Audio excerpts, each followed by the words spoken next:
Hi everyone, I'm Bardia, and title of my talk is It's Just a Prototype. I kind of got super excited to talk here with all these amazing speakers when I saw the opportunity, but I was thinking, how can I bring anything new about prototyping? Because there's a lot of good advice out there, and you can just do a Google search and you find those find the fun, kill your babies, stuff like that. So I started kind of reflecting on the games I have made to try to find something more out of it, and this is going to be a reflection of those.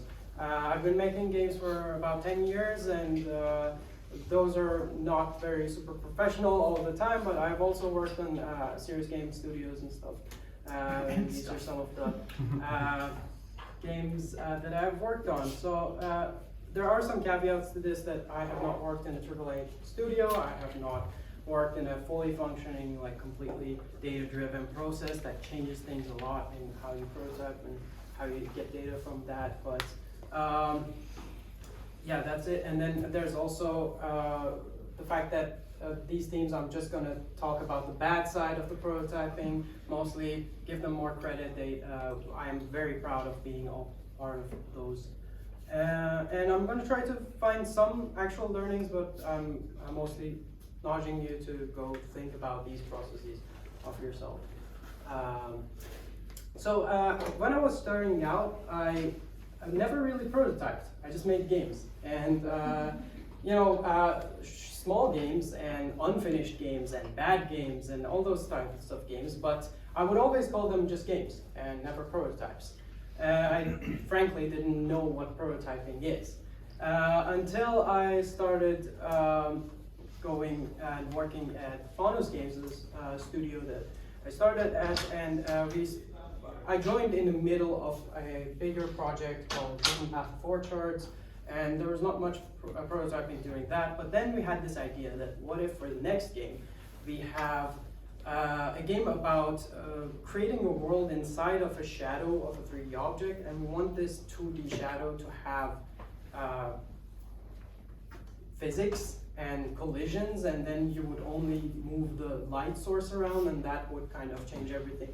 And it was a crazy idea, enough for us to go and try it actually as this indie studio. So it happened that I started prototyping it, and every time we tried it, it had bugs and it never worked. Getting that 2D physics to work inside that object was a crazy idea, and we kind of never got to the point where it worked out for us. And every time we would just say, okay, we'll give it more time. It's an experimental idea. We need to take our time with it, kind of go forward. And that was kind of the reason that I was prototyping this for 3 months only. And after that, we kind of started just throwing it out. Same kind of patterns continued, and the game kind of get stuck in development for 3 years. And it just recently got released for a very small game that is from a small studio. It shouldn't happen.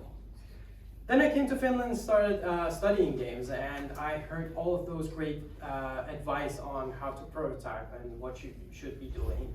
And so, as any good student would do, we took that to heart and applied it to our first student project, Timeless. It's this game that time only moves around your main character. So we really had this toy of an idea that could interact with other things interestingly. So we made that toy. We tried to find the fun in this arena that we kept putting new stuff in.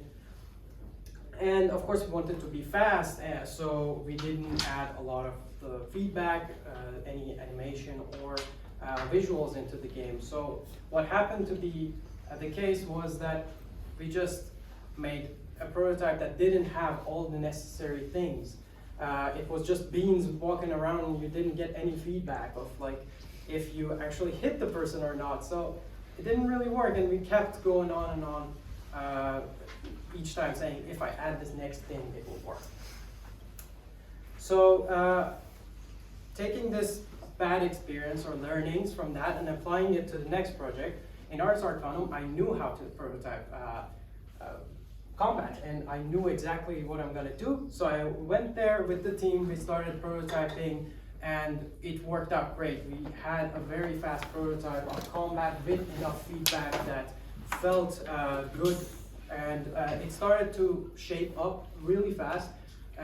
So well that we started with those beans, tweaking numbers to get the game feel right, to get like all the values that we want to put in the final game.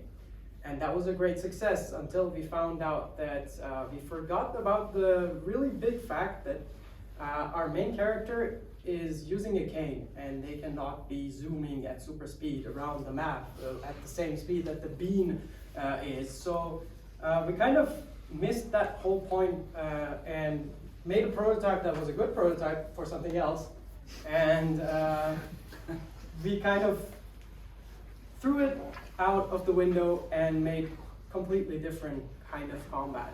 None of those like tweaking and things that we did in the first prototype really helped us. So what are the concrete learnings? I would just say that if these ever resonate with you, or like this makes sense, to take a moment to kind of reflect on how you're prototyping. And then there's like this kind of a method that I came up with. Jaakko kind of did a better talk on how to do this specified step. But what is important is that you need to know what is the final image, and then what would be the smaller set of that final image that you need to have until it is a good representation of your actual idea. And then you also need to specify how you can verify it. If you don't have those good metrics out there, like your, I don't know, D1 retention, D3 retention, stuff like, if you're making an indie game that is small enough, you don't have UA or anything like that, then you need to come up with a very concrete way to kill your idea if it fails that metric. And then you make the prototype, of course, and then you try to identify what went wrong and what went well. And in that step, you need to be very critical, because if you failed, if the idea doesn't really work, there are two options. Either your idea wasn't good enough, or then you as a team kind of failed to execute, which the second one is much worse. So probably the idea was bad, and you can throw out the idea and start something new. And then here comes the hot takes of mine. That going back to this great advice, I still think everyone should hear this and try to apply it, but it doesn't apply everywhere. If you're making an art game, you don't have a toy. You don't need to find the fun in the same way that other games are doing. If you're like prototyping something that needs the whole thing, if you don't manage to find the subset of stuff you need to put in the game, and you start prototyping the whole game, then do you really need to fail fast? Like, how does that even apply? And I want to point this out, that a half-made thing is not a prototype. A prototyping is a process that we go through to verify things faster. So let's not call small things prototypes, because I myself started calling what I have made demos and prototypes and proofs of concepts as I got more into design, as I grew and got better at things, but also my ego grew, and I started to think, oh, I need to be better. And if this is a prototype, of course I can just say that it was half made and not finished, so of course the main idea that I had in my brain was better, so I was better. But no, that's not how it works. And to be honest with myself and kind of figure that out after this reflection, I think that is the main key takeaway for me. So I invite everyone to make games, not prototypes, and of course apply those techniques and fail fast and like all those things that you think applies to you, but don't call it a prototype and make your game. And that's it. Cool.